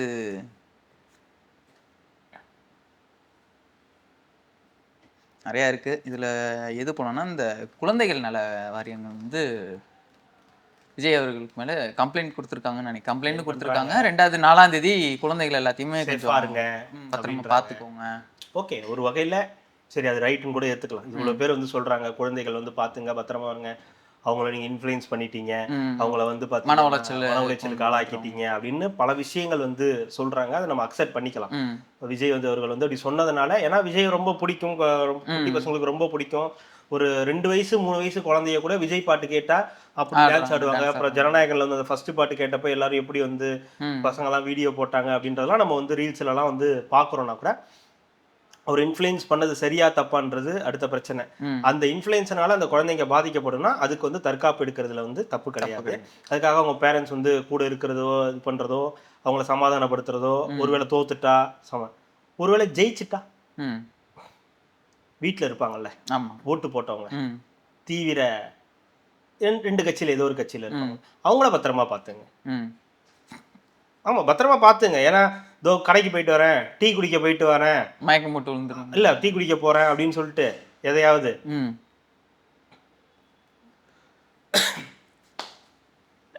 என்னை சொல்ல வேணான்னுவீங்க. அதனால தான் சொல்றேன். அந்த மாதிரி இருந்துடக்கூடாதுல்ல. அதனால சொல்றேன். ரொம்ப தீவிர ஆதரவாளர்கள், ஒருவேளை ஜெயிக்க கூட வேணாம் விஜய். ம். ஒரு எதிர்க்கட்சியாகவோ, எதிர்க்கட்சியா. இல்ல 3வது பெரிய கட்சியாகவோ, இந்த அதிமுகவுக்கும் திமுகவுக்கும் பெரிய வித்தியாசம் இல்லாம ஜெயிச்சாருன்னா, அதையே உங்களால ஜீரணிக்க முடியாதுல்ல ஆமா. நிறைய பேரால. அதனால நீங்கலாம் வந்து ரொம்ப பாதுகாப்பா இருங்க. அதே மாதிரி இந்த குழந்தைகளை வந்து பயன்படுத்திட்டாரு, குழந்தைங்கள்ட்ட ரொம்ப வந்து இன்ஃப்ளூயன்ஸ் பண்ணிட்டாரு அப்படின்னு பொங்கக்கூடிய நபர்கள்லாம் ம். இந்த ஓட்டுக்கு பணம் கொடுத்துட்டாங்கன்னு வந்து பொங்குங்க. பொங்குறது இல்ல. முதல்ல பொங்குங்க. ஓட்டுக்கு பணம் கொடுத்துட்டாங்கன்னு பொங்குங்க. அதே மாதிரி குழந்தைங்களை வந்து ம். இளைஞர்கள்லாம் ரொம்ப சேஃபா இருக்கணும். இளைஞர்கள்லாம் ரொம்ப குடும்பத்தோட இருக்கணும். இப்போ இந்த நீட்டுக்கு வரும்போது எல்லாரும் இருந்தீங்கல்ல, ம். அந்த மாதிரி. அந்த மாதிரி இருக்கணும். இளைஞர்களுக்கு தெரியும் என்ன செய்யணும். அதாவது இந்த இவ்வளோ உங்களுடைய அக்கறை, இந்த இதையெல்லாம் எடுத்துட்டு வந்து நீட் தேர்வுல இறந்தாங்கல்ல, ம். அவங்களுக்கெல்லாம் நீங்க காட்டியிருக்கணும். ஆரம்பத்திலேயே இந்த நீட்டுக்கு நாங்க விளக்கு வாங்கிருவோம், ம். நீட்டுக்கு நாங்க மண்ணெண்ணெய் வாங்கிருவோம், நீட்டுக்கு நாங்க பெட்ரோலை வாங்கிருவோம்னு சொன்னாங்கல்ல. ம். அப்போ இந்த ஆர்வம் இருந்து இந்த மாதிரி வரலனா கூட நீங்களாம் சேஃபா இருக்கணும். ம். அப்போ வரலனா கூட நீங்களாம் வந்து தைரியமா இருக்கணும். நம்ம வந்து இப்போ எக்ஸாமுக்கு தயாராகணும்னு இந்த கும்பல் வந்து சொல்லியிருந்ததுன்னா ம். நம்ம வந்து சரின்னு சொல்லலாம். இப்போ திடீர்னு வந்து இளைஞர்கள்லாம் நீங்க வந்து தயாரா இருக்கணும். இளைஞர்கள்லாம் மனம் தளர மாட்டான். அவனுக்கு தெரியும். இல்ல என்கிட்ட பேசும்போது அதான் சொல்லுவாங்க, ஒருவேளை இல்லைன்னாலுமே ஒரு இந்த தடவை வரல அப்படின்னாலுமே ஒரு வேற ஏதோ ஒன்று 3வது இடத்துக்கு வந்தாலுமே நாங்க தொடர்ந்து அவங்க கூட தான் இருப்போம். நாங்க எங்க சப்போர்ட் நான் வந்து அவங்க பண்ணிட்டு தான் இருப்போம்னு தான் அவர் ஒரு சொல்றாங்க. இண்டஸ்ட்ரியில இருந்து தானங்க வராரு. அவர் என்னமோ இது வரைக்கும் அவரை நம்ம பார்த்ததே இல்ல. அவர் நமக்கு பழக்கமே இல்லாதவர். ஆமா. அவர் ஏதோ விண்வெளியில இருந்து குதிச்சு வந்தவர். அவர் சொன்ன அது இல்லையே. அவர் இண்டஸ்ட்ரியில இருந்திருக்காரு. இண்டஸ்ட்ரியில இத்தனை 33 வருஷமா இருந்திருக்காரு. அவரோட பெரும்பாலான படங்கள் தோல்வி படங்கள் இருக்கு. ம். அதெல்லாம் பார்த்து வளர்ந்தவங்க தானே. ஆமா. ஒரு வெற்றி தோல்வியே சகஜமா எடுத்துக்கொள்ள தெரிஞ்ச என்னங்க, ஒரு நாள் அழுவான், 2 நாள் அழுவான், கொஞ்சம் கஷ்டமா இருக்கும். அது நீங்க சப்போர்ட் பண்ற எந்த கட்சியா இருந்தாலும் அவனுக்கு அப்படிதான் இருக்கும். என்னடா இப்படி தோத்துட்டாங்களே, நம்ம என்னமோ நினைச்சோமே, இப்படி தோத்துட்டாங்களேன்ற இயல்பா இருக்கு. அதை விட கொஞ்சம் அதிகமா இவன் ஃபீல் பண்ணுவான். இப்படி ஆயிடுச்சு. இப்போ நமக்கே கூட மெசேஜ் பண்றாங்கன்னா பயமா இருக்கு, என்ன பண்றதுன்னு தெரியல, ஒரே பதட்டம், நீங்க பாட்டுக்கு ஜாலியா பேசுறீங்க, எங்களுக்கு ரொம்ப பதட்டமா இருக்கு. அதெல்லாம் ஒண்ணுமே கிடையாது. ஒரு தேர்தல்னா யாராவது ஒருத்தர் ஜெயிச்சுதான் ஆகணும். ம். இது அவரு ஒண்ணுமே இல்லாம கூட தோத்து கூட போட்டுமே, அதனால ஒரு பிரச்சனையும் கிடையாது. இல்ல அவர் இங்க நான் stand சொன்னது பண்ணதான் வந்து போறாரு. அதுதான். அதையும் தாண்டி மக்கள் ஒரு முடிவு எடுத்திருக்காங்க. அவங்க மெஜாரிட்டியான மக்கள்னா அது வந்து நம்ம மாற்ற ஆமா. முடியாது. சோ அதுக்கு தகுந்த மாதிரி அடுத்த தடவை நம்ம வந்து இன்னும் நல்லா அவர் இங்கதானங்க இருக்க தெளிவு போறாரு. அவர் ஆமா, இங்கதான் அரசியல் இருக்க பண்ண முடியும். போறாரு. ஆமா. இங்கதான் இவ்வளவு பெரிய கட்சியை தொடங்கி இவ்வளவு பேரை வந்து நிக்க வச்சிருக்காரு. அப்படியே ஒரு அரசியல்னா கூட சினிமாக்கு போயிடுவாரா? போக மாட்டாரு. ஒருவேளை போறாருன்னு வச்சுங்க, இவங்களுடைய கூற்றுப்படியே வச்சுப்போம். சினிமாக்கு போறாங்க, போக போறாங்க. ஆமா. அப்புறம் ஒரு 4 பேர் திட்டுவாங்க, நீங்க வந்து இப்படி எங்களை ஏமாத்திட்டீங்க, அவ்வளவுதான், முடிஞ்சு போச்சு. இப்ப ரஜினிகாந்த் யாரும் எதுவும் சொல்றது இல்லையே. ம். கொரோனானால வரமாட்டேன்னு சொன்னவரை, ஆமா. கொரோனா முடிஞ்சு இப்ப எல்லாம் நார்மல் ஆயிடுச்சு, அவரும் நார்மல் ஆயிட்டாரு. அவரே இப்ப நல்ல படம் நடிச்சுக்கிட்டு இருக்காரு. அப்ப யாரு இப்ப அவரு காவாலயா டான்ஸ் எல்லாம் காவாலை டான்ஸ் ஆடுறாரு. இப்ப அவருக்கு ஏதோ இதெல்லாம் விருதெல்லாம் கூட கொடுத்தாங்க. ஆமா. பெரிய பெரிய விருதுகள்லாம் வந்து கொடுத்துருக்காங்க. அப்படின்னும் போது அது ஒரு பிரச்சனையே இல்லை. ஆனா இவங்க அதை தேவையில்லாம தூண்டுறது. இதுவே நீட்ல செத்தப்ப 28 பேர் கிட்ட செத்துருக்காங்க. அப்போ வரல அந்த அக்கறை வரல. உங்களுடைய குழந்தைகள் நீங்க எப்படி பராமரிக்கணும், உங்களுடைய இளைஞர்களை நீங்க எப்படி வந்து தயார்படுத்தணும்ன்ற வராத குரல்கள் இப்ப அந்த தேர்தலையும் சேர்த்துக்குது. இது எக்ஸாமையும் சேர்த்துக்கிறது. தேர்வு முடிவுகள், தேர்தல் முடிவுகள் என்று உங்களுடைய குழந்தைகளை நீங்கள் பத்திரமா பார்த்து அதெல்லாம் அவங்கவுங்க பத்திரமா தான் பார்த்துப்பாங்க. உங்களுடைய அறிவுரைகள்லாம் அவங்களுக்கு ஒன்றும் தேவைப்படலை. உங்களுடைய அறிவுரைகள் தேவைப்படுற நேரத்துல வரல. இப்ப திடீர்னு வர அந்த உங்களுடைய அறிவுரைகள் தான் வந்து சந்தேகத்தை ஏற்படுத்திட்டு இருக்குது, கோவத்தை கலப்புது. கோவத்தை கிளப்பிக்கிட்டு. அடுத்தது இன்னைக்கு காலையிலேயே வேளாங்கண்ணி போகலன்ற தாண்டி அங்க ஒரு விஷயம் நடந்தது பாத்தீங்களா? அதுவுமே வந்து இந்த மாதிரி ஒரு அமைதியா இருந்து இது பண்ற இடத்துல தற்குறிங்க எல்லாமே உள்ள பூந்து டிவிக்கேன்னு கத்துட்டு இருக்குதுங்க, ஜோம்பி கூட்டங்க, இதுங்கெல்லாம் இப்படியே விட்டா நாளைக்கு என்னது, இவங்கிட்ட போய் நாளைக்கு ஆட்சியை கொடுத்தீங்கன்னா நாளைக்கு தமிழ்நாடு எப்படி இருக்கும் அப்படின்ற மாதிரிலாம் பேசிட்டு இருக்காங்க. எங்க போனாலும் இந்த மாதிரி ஒரு கூட்டம் இருக்கதான் செய்யுது. அது இப்பன்னு இல்லை, எப்பவுமே இருக்கதான் செய்யுது. கொஞ்ச நாளைக்கு முன்னாடி வரைக்கும் வலிமை அப்டேட் கேட்ட கூட்டம் தான் நம்ம. அதே தமிழ் அறிவார்ந்த தமிழ் சமூகம் தான் இன்னைக்கு சொல்லக்கூடிய நபர்கள் தான் அந்த காலகட்டத்தில் வலிமை அப்டேட்டை பத்தி கேட்டாங்க. அதே மாதிரி தான் வந்து போற இடங்கள்லாம் கடவுளே அஜித் அப்படின்னு சொன்னது. அப்புறம் விஜய் அவர்களுக்காக வந்தது. இப்போ விஜய்க்கு டிவிக்கேன்னு எங்க போனாலும் டிவிக்கே வந்து கோஷம் போடுறது, அந்த கொடி எடுத்துட்டு போய் மதுரையில கூட அந்த தேர் திருவிழா அப்ப நிறைய பேர் கொடியெல்லாம் எடுத்துட்டு போடுறது, இதெல்லாம் வந்து இப்போ ஒரு மாதிரி இப்போ அவங்க ஃபார்ம் ஆயிட்டு வராங்க. அந்த மாதிரி அது கொஞ்ச நாள்ல சரியாகும். இது மாதிரி சொல்ல இதெல்லாம் பண்ணக்கூடாது, இதெல்லாம் நாகரிகம் அப்படிலாம் பண்ண. ஆனா அதுக்காக அந்த கூட்டத்தையே அப்படியே வந்து தள்ளி வைக்கிறது. ஆனா இது தப்பு தான். ஒரு நீங்க போய் சாமி கும்பிட்ற இடத்துல போய் டிவிக்கேன்னு சொன்னா யாருக்குமே கோவம் வரும், விஜய்க்கே கோவம் வரும். ஆனா இங்க பண்ணாதீங்க, இது சொல்றதுக்கான இடம் கிடையாது அப்படின்னும் போது அதெல்லாம் செய்யக்கூடாது. ஆனா அதுக்காக அவங்களுடைய ஒரேடியா மட்டம் தட்டுறது, அவங்களாம் ஒண்ணுமே இல்லை, அவங்களாம் தற்கொலை, அவங்களுக்குலாம் ஒன்றும் தெரியாதுன்னா இதுதான் நம்மளுடைய பிரச்சனையே. ஒருத்தனை வந்து சொல்லி திருத்தணும், கொஞ்சம் லேட் ஆகும், சொல்ல திருந்துவோம். ஆனா நாங்க அதுக்கெல்லாம் டைம் கொடுக்கவே மாட்டோம். ஆனா ஒரேடியா காரணம் அவங்க எல்லாம் சாதாரண பொதுமக்கள் தானே, எல்லாருமே கட்சியில இருக்கிற நிர்வாகிகளோ இல்ல வந்து இவங்களோ வந்து கிடையாது. அதுதான் சாதாரண இளைஞர்கள் தான். அந்த இளைஞர்கள் கூட்டம் அந்த அதுதாங்க. அது எல்லாருமே டிவிக்கே கிடையாதுங்க. நான் இப்ப சொல்றேனே, கடவுளே அஜித்தேன்னு சொல்லுவான்ல, ஒரு தியேட்டர்ல படம் பார்க்கணும், கடவுளே அஜித் சொல்லுவான். அந்த உட்கார்ந்துருக்க அத்தனை பேரும் அஜித் ஃபேன்ஸா? இல்ல, சும்மா அந்த ஒரு ஜாலிக்காக அந்த நேரத்துல கடவுளே அஜித்தே அப்படின்னு சொல்லும்போது அந்த ஒரு சத்தம் வருது இல்ல, அதுக்காக சொல்லக்கூடிய. ஒருவேளை இது வந்து இதுக்காக நம்ம போய் அஜித்தை தப்பு சொல்ல முடியுமா? இல்ல, எனக்கு இல்ல அது இப்படி பார்க்கலாமான்றது எனக்கு தெரியல. ஒரு மாதிரி ரொம்ப ஒரு ஃப்ரஸ்ட்ரேஷன்ல இருக்காங்களே, எனக்கு இது வேணவே வேண்டாம், எனக்கு ஏதோ ஒரு எனக்கு ஒரு மாற்றம் கிடைச்சிருக்கு, எனக்கு புதுசா ஒரு தலைமை கிடைச்சு, அது எப்படி கொண்டாடணும்னு தெரியாம இவங்க வந்து கொண்டாடுறாங்களா அப்படின்றது அவங்களுக்கு அது உண்மை. அது அவங்களுக்கு வேணும். விஜய் மாதிரி ஒருத்தர் வரும்போது, மாற்றுன்னு வரும்போது, யங்ஸ்டர்ஸ்க்கு ரொம்ப பிடிச்ச ஒரு நபரா ஒருத்தர் இருக்கும்போது, இல்ல அவங்க இந்த வெளிப்பாடு எல்லாமே நீங்க எங்களுக்கு ஆள் இல்லடா, இனிமேட்டு நீங்க எங்களுக்கு திமுகவோ அதிமுகவோ எங்களுக்கு நீங்க ஒரு ஆள் கிடையாது, நான் உங்களை பொருட்டாவே மாட்டேன், இனிமேட்டு நாங்க மட்டும்தான் இருப்போம், இது எங்களுக்கான இது களம், இது நாங்க தான் இப்படிதான் வச்சிருப்போம்னு சொல்றதுக்காக இந்த மாதிரி பண்றாங்க. அப்படி கிடையாது. இது ஒரு இடத்துல தெரியுதா ஒரு கிரியேட் ஆகும்ல, சின்னதா ஒரு ஃபயர் பத்திக்கிட்டா எப்படி பெருசா எரியுமோ அந்த மாதிரி இவங்க போற இடத்துல டிவிக்கேன்னு கத்தும் போது அந்த சத்தம் பெருசாயிட்டே போகுது. இப்ப கிளாம்பாக்கத்துல சொன்னது, இப்ப நீங்க சொன்ன வேளாங்கண்ணில இருக்கு, வேற ஒரு மதுரைக்கு பார்த்தோம். அந்த கிரவுடு அந்த சத்தத்தை இன்க்ரீஸ் பண்ணுது. சொன்னது அத்தனை பேரும் டிவிக்கே காரங்க கிடையாது, அங்க இருக்கிற பொதுஜனங்கள் இல்ல, ஒட்டுமொத்தமா மக்களுமே சரி. அங்க இருந்து ஒருத்தர் கத்துனாலும் இன்னொரு 4 பேர் கத்துறாங்க, அது பிடிச்சாதான் கத்துவாங்க. வேணும்ன்றது உண்மை. ஆனா இந்த சவுண்ட் குடுக்குறாங்கல்ல, இவங்க எல்லாருமே வந்து மாற்றத்துக்காக சொல்றவங்க கிடையாது. இதுல ஒரு என்ஜாய்மெண்ட். அது சொன்னா சத்தம் வருது, அந்த சத்தத்தை சொன்னா ஈஸியா டிவிக்கேன்னு கத்துறது, அவ்வளவுதானே தவிர இதுல ஒன்னும் நம்ம வந்து ஓகே இது செய்யக்கூடாது, செய்யறது அவ்வளோ நல்லது கிடையாது, அது நம்ம ஊருக்கு மரியாதை கிடையாது. நீங்க சொன்னா அந்த அதே மாதிரி 4 இடத்துல டிஎம்கேன்னு கத்தும்போது சொன்னா இந்த மாதிரி யாருமே கத்த மாட்டாங்கல்ல, அதுக்காக நான் சொல்ல வரேன். நான் வேற எப்படி உங்களுக்கு ஒண்ணு உருவாகல. இல்ல அதுதான் சொல்றேன், எனக்கு இது அததான் சொல்றேன், ஒதுக்குறாங்கன்றதுதான். இப்ப நீங்க அதுக்காக கடவுளே அஜித்தேன்னு கூப்பிடுறாங்கன்றதுக்காக விஜய் ஒதுக்கிட்டாங்கன்னு அர்த்தமா? இல்ல கிடையாது. இல்ல அதே மாதிரிதான் டிவிக்கேன்னு அந்த இடத்துல கத்துறாங்கன்னா புதுசா வராங்க, அதுக்கான ஒரு ஃபார்ம் ஆகுது. அப்போ யங்ஸ்டர்ஸ் மத்தியில ஒரு நல்ல ஒரு வரவேற்பு. அத தளபதி விஜய்ன்னு கத்தலாம்ல. நான் கேக்குறேன், ஏன் டிவிக்கேன்னு கத்துறீங்க, தளபதி விஜய்னு கத்துங்க, ஜோ சொன்னாருன்னு சொல்றேன். இல்ல நீங்க கேக்குறது அப்படிதான் இல்ல இல்ல அதுல ஜோ நான் சொல்றது ஒரு புரியலன்னு நினைக்கிறேன். டிவிக்கேன்னு கத்துறது சவுண்ட் நல்லா இருக்கு. டிவிக்கேன்னு கத்தும்போது அந்த சவுண்ட் இன்க்ரீஸ் ஆகிட்டே போகுது, அது அவனுக்கு ஒரு ஜாலி ஆகுது. அதை அப்போ அப்படியே மெயின்டைன் பண்றான், டிவிக்கேன்னு மெயின்டைன் பண்றான். அவ்வளவுதான் அதுல இருக்கிறது. அவனுக்கு உள்ளார இருக்கு, அவனுக்கு விஜயை பிடிச்சிருக்கு, எல்லாம் பிடிச்சிருக்கு. ஸோ அதோட அந்த டிவிக்கு ஆட் ஆகும்போது ரைட்டு. ஆனா நீங்க சொல்றது தளபதி விஜய் அதுவும் நடக்குது. அது கூட்டங்கள், சில கூட்டங்கள்ல தளபதி அப்படின்னு அதுவும் வந்து நடக்கதான் செய்யுது.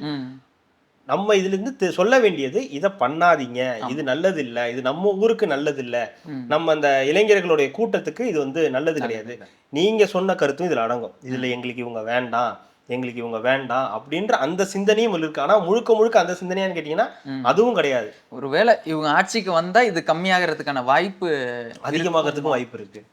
அதிகமாக கூட வாய்ப்பு இல்ல. ஏன்னா இப்போதைக்கு நம்ம ஆட்சியில வந்து தாவேகா வந்து உட்கார வைக்கணும்ன்றதுனாலதான் இவ்வளவு. ஒருவேளை உட்கார்ந்துட்டாங்கன்னா நான் ஒரு விஷயம் வேணுன்ற அளவுக்கு தான் நம்ம அது நடந்துருச்சுன்றதுக்கு அப்புறமே அது நம்மளுக்கு கொஞ்சம் ஒரு ஸ்லோ டவுன் ஆயிடும்ல.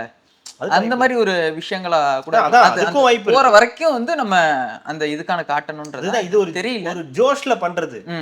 அப்படியா டிவிக்கு அப்படின்னு சொன்னா அப்புறம் அப்படியே அது கிரியேட் ஆகும், அப்படியே சொல்ற ஆரம்பிக்கிறாங்க. அவ்வளவுதானே தவிர இதை வந்து அசிங்கப்படுத்தணும் அப்படின்றதெல்லாம் கிடையாது. ஆனா அது சொல்றது நல்லா இல்ல. ஒரு ஏதோ கோயில் மாதிரி ஒரு இடத்துல போய் நீங்க இப்படி சொல்றது அந்த இடம் நீங்க அதுக்கான இடம் கிடையாது. நீங்க ஒரு விஜய் வரும்போதோ இல்ல டிவிக்கோட இந்த இது மீட்டிங் நடக்கும் போதோ அங்க சொல்றதுல அங்கேயாவது நீங்க ஃபன்னா இருக்கிற இடத்துல நீங்க இதை பண்ணீங்கன்னா ஒரு பிரச்சனையும் கிடையாது. ஆனா கோவில் மாதிரி ஒரு இடத்துல பண்றது அது உங்களை கண்டிப்பா அது உங்களையும் நீங்க அசிங்கப்படுத்தி இந்த தமிழ் மக்களையும் ஒரு மாதிரி கொச்சைப்படுத்தி கட்சியினர் சம்பந்தப்பட்ட கட்சியோட தலைவரையும் நீங்க வந்து அசிங்கப்படுத்துற மாதிரியான ஒரு விஷயம் தான் அது.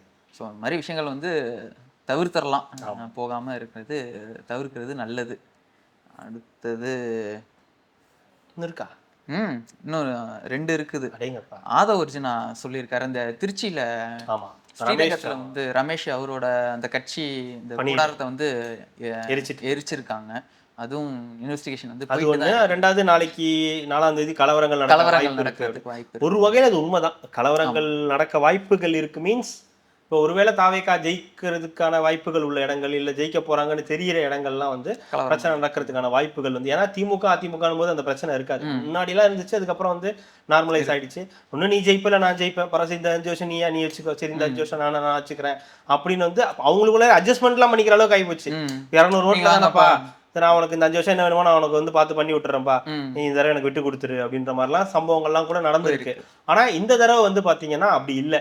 3வது ஒருத்தர் உள்ளார வரும்போது பயங்கரமா வராருன்றதுனால இதை எப்படி எடுத்துக்க போறாங்கன்னு தெரியல. ஏன்னா யங்ஸ்டர்ஸ் கூட்டம் வேற, அங்க இருக்கிறது இளைஞர்களா இருப்பாங்க, அதிக இளைஞர்களா இருப்பாங்க. அப்போ அவங்கள வந்து டைவர்ட் பண்ணிடக்கூடாது. அங்க ஓட்டு எண்ணும் போது வந்து பாத்தீங்கன்னா என்ன சொல்லியிருக்காங்கன்னா, ஒரு நாள் நீங்க வந்து விரதம் இருக்கிற மாதிரி இருங்க, உங்களோட எல்லாத்தையும் கண்ட்ரோல் பண்ணிக்கிங்க, அந்த இடத்துல இருந்து நகர்ந்துடாதீங்க, ஒவ்வொரு ஓட்டும் ரொம்ப ஒருத்தர் மட்டும்தானே. ஆமா, முகவர்கள்ல ஒருத்தர் இருப்பாங்க, அந்த மாதிரி ஒவ்வொரு இடத்துல கூட நீங்க வந்து நகர்ந்துடாதீங்க அப்படின்னு சில விஷயங்கள் சொல்லியிருக்காங்க. கலவரங்கள் நடக்கக்கூடாது, அதுதான் எல்லாருடைய விருப்பமும். அது நடந்துருமோ அப்படின்ற ஒரு பயம் வந்து இந்த டீமுக்கு இருக்கு, டிவிக்கு இருக்கு. அது ஒரு வகையில உண்மைதான். அது நடக்காம வந்து பாத்துக்க வேண்டியது தேர்தல் ஆணையத்துடைய பொறுப்பு. ஸோ ஆதவ அர்ஜுனா போய் கேட்டிருக்காரு, அவங்க என்ன பண்றாங்கன்னு தெரியும். அண்ணாமலை அவர்கள் உதயநிதி அவர்களை கழுவி ஊத்திருக்காரு. அதாவது மைக் இருக்குன்னு பாக்குறேன், இல்லைன்னா இங்கே துப்பிடுவேன், வெளில போகும்போது துப்பிக்கிறேன்ற அளவுக்கு. ஏன் அவ்வளோ அந்த அளவுக்கு அவருக்கு திமுக மேல வெறுப்பு இருக்கு பொதுவாவே. ரெண்டாவது அந்த இவரு சொன்னார் இல்லையா, செந்தில்வேல் சொன்னார், ஐடில இருக்கிறது காரணமே நாங்க தான், லேப்டாப் வாங்க காரணமே நாங்க தான், நீங்க ஜீன்ஸ் பேண்ட் போட காரணமே நாங்க தான், நீங்க தலை சீவ காரணமே நாங்க தான், ஸ்போர்ட் அடிக்க காரணம் அவர்கள் அங்க போய் அந்த துபாயில அஜித் அவர்கள் இது பண்றதுக்கும் நாங்க தான் காரணம். இப்போ ஒருவேளை துபாயில நீங்க டாய்லெட் யூஸ் பண்றதுக்கு காரணம் கூட நாங்க தான் அப்படின்னு சொல்லுவீங்கன்றதெல்லாம் எனக்கு சொல்ல கேவலமா இருக்கு அப்படின்னு வந்து அது ஒரு எல்லாருக்குமே ஒரு வகையான எரிச்சலை ஏற்படுத்தி இருக்குங்க. எல்லாமே நாங்க தான் பண்ணோம். ஆமா, எல்லாமே நாங்க தான், இந்த பூமியை உருவாக்குனதே நாங்க தான், எல்லாத்தையும் பண்ணது நாங்க தான். அதான் சொல்றேனே, ஓவராலா நீங்களா இருக்கிறதுக்கு காரணமே நாங்க தான், நாங்களா இருக்கிறதுக்கு காரணமே நாங்க தான். ஆனா புரியலடா. ஆமா, உங்களுக்கு புரியாது. அதுதான் எங்களுடைய கட்சியுடைய இது செயல்பாடு அப்படின்னு. அது எல்லாருக்குமே ஒரு மாதிரி என்னடா அப்படின்ற நீங்க வாயை மூடுனாலே நல்லா இருக்குன்ற மாதிரி தான். ஆக்சுவலா அவங்களாலதான் இந்த அளவுக்கு விஜயும் வளர காரணம். இவங்கள மாதிரி ஆட்களால தான் விஜய்க்கு வந்து கூடுதல் ஓட்டு அப்போசிஷன் பண்றன்ற பேர்லயே வளர்த்து விட்டுருக்காங்க. யாருன்னா கூட்டணி கட்சிகள், அப்புறம் வந்து இந்த மாதிரியான நபர்கள் எல்லாம் சேர்ந்துதான் விஜய் வந்து நல்ல ஓரளவு இவர் என்னப்பா அரசியல்ல இருப்பாரா ஜெயிப்பாரான்றதெல்லாம் தாண்டி, உனக்கு அரசியல் தெரியுதோ இல்லையோ நான் உனக்கு ஓட்டு போடுவேன், நீ என்னை எதுவும் கேட்காது, ஏன் எனக்கு ஓட்டு போடுறேன்னு என்னை கேட்காத, நான் உனக்கு ஓட்டு போட்டு ஏதோ பண்ண போறேன், அவ்வளவுதான், விட்டுருந்தேன், ஏன்டா நீ எதுவும் என்னை கேட்காதப்பா, நான் உனக்கு தான் ஓட்டு போடுவேன் அப்படின்னு வந்து சொல்ற அளவுக்கு வந்து ஆக்கி விட்டுருக்காங்க. இப்போ அது எலெக்ஷனுக்கு முடிஞ்சதுக்கு அப்புறம் இன்னும் வீரியமாயிருக்கு. இப்ப விட டிவிக்கே முன்ன இருந்ததை விட இப்பதான் இன்னும் வீரியமா இருக்காங்க. என்னன்னா ஓகே, ஒரு பாசிட்டிவ் தாட்ஸ் வந்துருக்குது. ஓகே, நமக்கு நல்ல ரெஸ்பான்ஸ் இருக்குது, நமக்கு நிறைய பேர் ஓட்டு போட்டிருக்காங்க. தாவேகாவை பத்தி தாவேகா பேசுனதை தாண்டி இவங்க பேசுனதுதான் இன்னைக்கு அதுதான் அதிகமாவே இருக்கு. நம்மலாம் வளர்த்துக்க வேணாம், அவங்களே வளர்த்து விட்டுருவானுன்ற மாதிரிதான் இன்னைக்கு இருக்கு. செந்தில்வேல், அதே அந்த மாதிரி கேட்டகரியில் இருக்கக்கூடிய அத்தனை பத்திரிகை பேரும் அரசியல் விமர்சகர்களும் அதான் அந்த அன்டெஸ்டடு இவங்க எல்லாமே சேர்ந்து விஜய் அவர்களை நல்லா பூம் பண்ணி விட்டாங்க. ஏன்னா ரொம்ப பேசுறீங்க நீங்க, ஐயோ தப்பாச்சே, சரி சரி பரவாயில்ல நாங்க அவருக்கே ஓட்டு போட்டுறோம்.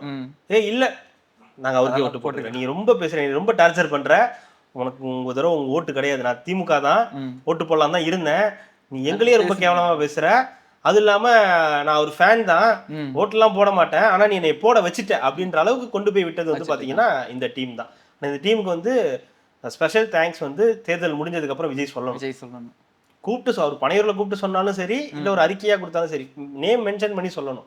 நன்றி, இவங்களுக்கெல்லாம் நன்றி, நாங்க இந்த கட்சியை வளர்த்ததை விட எங்களை இவங்க வந்து வளர்த்ததுதான் வந்து ஜாஸ்தி. யோசிச்சு பாருங்க, காட்டை துறைமுருகன்லாம் நாம் தமிழருடைய கொள்கையை பத்தி பேசி கூட போடலாம், நாம் தமிழரை பத்தி பேசி, இல்ல நான் சீமானை பத்தி பேசி, இல்ல 234 வேட்பாளர்கள் இருக்காங்களா, அவங்க அந்த வேட்பாளர்கள் யாரு என்ன அவங்களுடைய டீடைல்ஸ் என்னன்றத சொல்லி விட்டு இருந்தாருன்னா கூட ஒரு 1% இன்னும் இன்க்ரீஸ் ஆயிருக்கும் ஓட்டு. நம்ம தான் விஜயை பத்தி பேசுறோமே, அது நல்ல ஷார்ட்ஸா கட் பண்ணி எல்லாரும் போட்டு என்ஜாய் பண்ணாங்க இல்லையா. கட்சி வளர்றது இல்லையா, நான் ட்ரெண்ட் ஆகிக்கிறேன்பா, அதுதான் இல்ல அவரோட. ஆனா அது ஏற்கனவே சோசியல் மீடியால தீயா பரவிட்டு இருந்துச்சு விஜய்க்கு, அது இன்னும் பூஸ்டப் ஆகுற மாதிரி அவர் பண்ண வேலைகள், செந்தில்வேல் அவர்கள் பண்ண வேலைகள்னு எல்லாரும் சேர்ந்து ஒரு வேலையை பண்ணாங்க, டீமா பண்ணாங்க. அந்த டீம் இப்போ நல்லா ஒர்க் ஆயிருக்கு. இதான் டீம் ஒர்க். அந்த டீம் ஒர்க் சூப்பரா ஒர்க் ஆகி இன்னைக்கு வந்து விஜய்க்கு வந்து ஒரு நல்ல பர்சன்டேஜ் வந்து கொடுக்க போகுது. பெரிய அளவுக்கு பர்சன்டேஜை விட பெரிய அளவுக்கு கொண்டு போய் விட்டுருச்சு. 4ஆம் தேதி தெரியும். ஒரு நாள் தான் ஏன்டா 5 பேரை எரிச்சோம், 6 முகத்தை பகச்சோம் அப்படின்றதெல்லாம் 4ஆம் தேதி உங்களுக்கு வந்து தெரியும். நிறைய பேர் சொல்றாங்க நடக்க போகுது, அமைதி புரட்சி நடந்துருச்சு, புரட்சி நடந்தது உண்மைதான், கிட்டத்தட்ட நடந்துருச்சு, நீங்க எதிர்பாராத முடிவுகள்லாம் வரப்போகுதுன்றது உண்மைதான், தயாராகிக்கிங்க, கிரியாலா உடம்ப தயாராக்கிக்கடா. திமுக காரங்களுக்கு ஆமா அவங்களே தான் சொல்றதே, அவங்கதான் இல்ல தயாராகிக்க சொல்றது அவங்களதான். தோல்வியை இனி தயாராகி தோல்வியோ வெற்றி அது தெரியாது, ஆனா ஏதோ ஒண்ணு நடந்திருக்குல்ல அதுக்கு தயாராகிக்கிங்க அப்படின்னு. இன்னும் ஒரு டீம் சைலண்டாவே இருக்கு, பாயிண்ட் வரட்டும்னு. இன்னும் 48 மணி நேரம் கூட இல்ல. ஆமா, ஆனா இன்னொரு டீம் சைலண்டாவே இருக்கு, பாயிண்ட் வரட்டுங்க, பாயிண்ட் வந்தானே எங்க எப்படி பேசுறோம் மட்டும் பாருங்கன்னு. ரூட்டு கிட்ட எத்தனை போதுங்க திடீர்னு. வாய்ப்பு இல்ல ராஜா, தெரியல அந்த டீம் என்ன பண்ண காத்திருக்குன்னு பாப்போம். கார்த்திக், நாளைக்கு பேசுவோம் இதை பத்தி, இன்னும் ஒரு நாள் தானே இருக்கு, பத்தி பேசுவோம். மிக்க நன்றி.